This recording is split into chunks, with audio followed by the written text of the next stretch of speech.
നമസ്കാരം. രാവിലത്തെ പത്രങ്ങളിൽ വന്ന ഒരു കാര്യത്തെക്കുറിച്ച്, PRDയുടെ പരസ്യത്തെക്കുറിച്ച് സംസാരിക്കാൻ വേണ്ടി വൈകുന്നേരം എന്തിനാണ് വന്നതെന്ന് ചില ആൾക്കാർ ചിന്തിച്ചേക്കാം. നമ്മുടെ സർഗാത്മക പരസ്യത്തിന്റെ ഇമ്പാക്ട്, അതിന്റെ അലയൊലി എവിടം വരെ എത്രത്തോളം പോയി എന്ന് അറിഞ്ഞിട്ട് പ്രതികരിച്ചാൽ മതി എന്ന് വിചാരിച്ചതുകൊണ്ടാണ് വൈകിയത്. ഗംഭീരമായി പ്രതിപക്ഷ നേതാവ് VD സതീശൻ മുതൽ ഷാഫി പറമ്പിലുള്ളവർ വരെയുള്ളവർ ഇതിനെക്കുറിച്ച് അങ്ങ് പ്രതികരിച്ചു. ചിലർ ഇന്നലെ രാവിലെ വിളിച്ചിരുന്നു, ഒന്നാം പേജ് കണ്ടപ്പോൾ ഞെട്ടിപ്പോയി എന്നുള്ളത്. ശരിയാണ്. 10 വർഷം മുമ്പത്തെ കേരളത്തെക്കുറിച്ചുള്ളൊരു ഞെട്ടലാണ് അവരെ ഇന്നത്തെ പത്രം കണ്ടപ്പോൾ ഞെട്ടാൻ പ്രേരിപ്പിച്ചത്.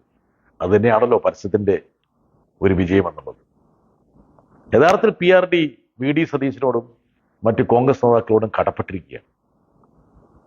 ഈ പരസ്യത്തിന് വലിയൊരു പ്രചരണം നൽകാൻ അവർ മുന്നോട്ട് വന്നില്ലേ?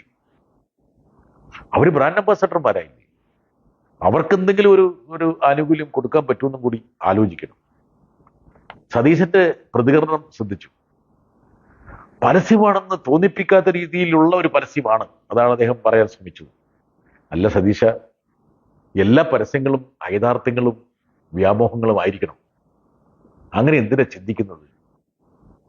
10 വർഷം മുമ്പുള്ള കേരളത്തെ ജനങ്ങളെ ഓർമ്മപ്പെടുത്തേണ്ടത് ഇന്നത്തെ കേരളത്തിന്റെ പശ്ചാത്തലത്തിൽ ഒരു ജനകീയ സർക്കാരിന്റെ ഉത്തരവാദിത്തമാണ്. അത് ചെയ്തത് നല്ല കാര്യമാണെന്നല്ലേ സതീശൻ പറയേണ്ടത്. ഇനി വേണമൊരു കാര്യം ചെയ്യേ, നിങ്ങൾക്ക് വേണമെങ്കിൽ 10 വർഷം മുമ്പുള്ള സർക്കാർ എന്തായിരുന്നു, അല്ലെങ്കിൽ കേരളം എന്തായിരുന്നു എന്ന് പ്രചരിപ്പിക്കുക. എന്തുകൊണ്ടാണ് പ്രചരിപ്പിക്കാതിരിക്കുന്നത്? പ്രചരിപ്പിക്കാൻ പോയി കഴിഞ്ഞാൽ പണി കിട്ടുന്നതുകൊണ്ടല്ലേ അതിനെക്കുറിച്ച് മിണ്ടാതിരിക്കുന്നത്. പിന്നെ അദ്ദേഹം പറഞ്ഞൊരു കാര്യമുണ്ട്, അതായത് ഇത് ജനങ്ങളുടെ പൈസയല്ലേ മുടക്കണത്, ഇത് ഖജനാവിൽ നിന്നല്ലേ. ശരിയാണ്, അതിന് സംശയമൊന്നുമില്ല. PRDയുടെ പരസ്യത്തിന്റെ പൈസ സർക്കാർ കൊടുക്കണം. സർക്കാരിന്റെ പൈസ എന്ന് പറയുന്ന ജനങ്ങളുടെ നികുതിപ്പണം.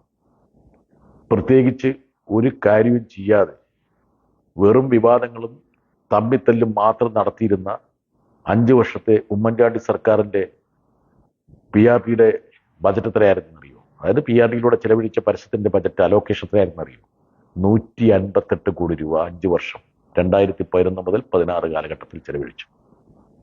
ഇനി കഴിഞ്ഞ 10 വർഷം എന്ന് പറയുന്നത് കേരളത്തിന്റെ വികസന പന്താവിൽ ഒരുപാട് നാഴികക്കല്ലുകൾ കണ്ടതാണ്. മാത്രമല്ല, കഴിഞ്ഞ 10 വർഷക്കാലത്തിനിടയ്ക്ക് പുതിയ മാധ്യമങ്ങൾ വന്നു, പല രൂപത്തിലും ഭാവത്തിലും ചാനലുകളുടെ വികാസം നമ്മൾ കണ്ടു. എന്നിട്ടും ഈ സർക്കാർ കഴിഞ്ഞ 10 വർഷക്കാലം മൊത്തം ചെലവഴിച്ച തുക എന്ന് പറയുന്നത് 291 കോടി രൂപ മാത്രമാണ്. എന്ന് പറഞ്ഞാൽ 10 വർഷം മുമ്പത്തെ റേറ്റ് തന്നെ മാറി, പരസ്യത്തിന്റെ റേറ്റ് തന്നെ മാറി. അതിൽ വലിയ വർധനവ് വന്നു. പുതിയ പുതിയ ചാനൽ പ്ലാറ്റ്ഫോംസ് വന്നു, പുതിയ പുതിയ മാധ്യമങ്ങൾ വന്നു, ഡിജിറ്റൽ മീഡിയ വന്നു, സോഷ്യൽ മീഡിയ വന്നു, എല്ലാം വന്നു.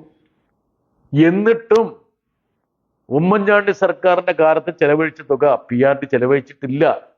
ഇത് ആധികാരിക രേഖ കേട്ടോ. ഇത് ഞാൻ ജോൺ ബ്രിട്ടാസ് വെറുതെ പറയുന്നതല്ല. എനിക്ക് വേറൊരു കാര്യം കൂടി ചോദിക്കാൻ. ഈ തെലങ്കാന സർക്കാർ, മുൻ രാജസ്ഥാനിലെ മുൻ കോൺഗ്രസ് ഗവൺമെന്റ് ഒക്കെ എന്തിനാണ് ഇവിടെ പരസ്യം നൽകുന്നത്? എത്രയോ പരസ്യം ഇവിടെ UPയിലെ യോഗി ഗവൺമെന്റ് പോലും ഇവിടെ നൽകുന്നുണ്ട്. ഇതൊക്കെ ഇവിടുത്തെ UPക്കാരും മറ്റേ രാജസ്ഥാനികളും അതുപോലെ തന്നെ തെലുങ്കന്മാരൊക്കെ ഇവിടുത്തെ രാവിലത്തെ പത്രം എടുത്ത് വായിച്ച് നോക്കുന്നുണ്ട്. എന്തിനു വേണ്ടിയിട്ടാണ്? VD സതീശൻ അതിന്റെ മറുപടിയും കൂടെ കൊടുക്കണം. അതായത് കേരളത്തിലെ ജനങ്ങളെ സ്വാധീനിക്കാൻ വേണ്ടി, കേരളത്തിലെ മാധ്യമങ്ങളെ വരുതിയിൽ നിർത്താൻ വേണ്ടി, അല്ലെ അവരെ പ്രീണിപ്പിക്കാൻ വേണ്ടിയുള്ള ഒരു പണമല്ലേ നിങ്ങൾ അതിലൂടെ നൽകുന്നത്? പോട്ടെ, അതൊക്കെ വിട്ടേക്ക്, അതിനെക്കുറിച്ച് ഞാൻ പറയുന്നില്ല. പക്ഷെ ഒരു കാര്യം സതീശനും കൂട്ടരും മനസ്സിലാക്കണം.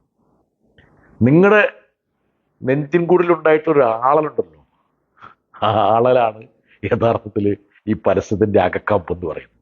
അതായത് മുൻകാലങ്ങളിലേക്ക് ജനങ്ങൾ ഒന്ന് എത്തി നോക്കുക പോലും ചെയ്യരുത്. എത്തി നോക്കിയാൽ പണി കിട്ടും. എന്തായിരിക്കും അതിന്റെ ഫലം എന്നുള്ളത് സതീശനും കൂട്ടർക്കും അറിയാം. അതിൻ്റെ ഒരു അന്താളിപ്പ്, അതിൻ്റെ ഒരു പരിഭ്രമമാണ് ഇന്നത്തെ പ്രതികരണം നിന്ന് നമുക്ക് മനസ്സിലാക്കാൻ കഴിയും. എന്തായാലും PRD ഇതുപോലുള്ള സർഗാത്മകമായിട്ടുള്ള പരസ്യങ്ങൾ നൽകണം.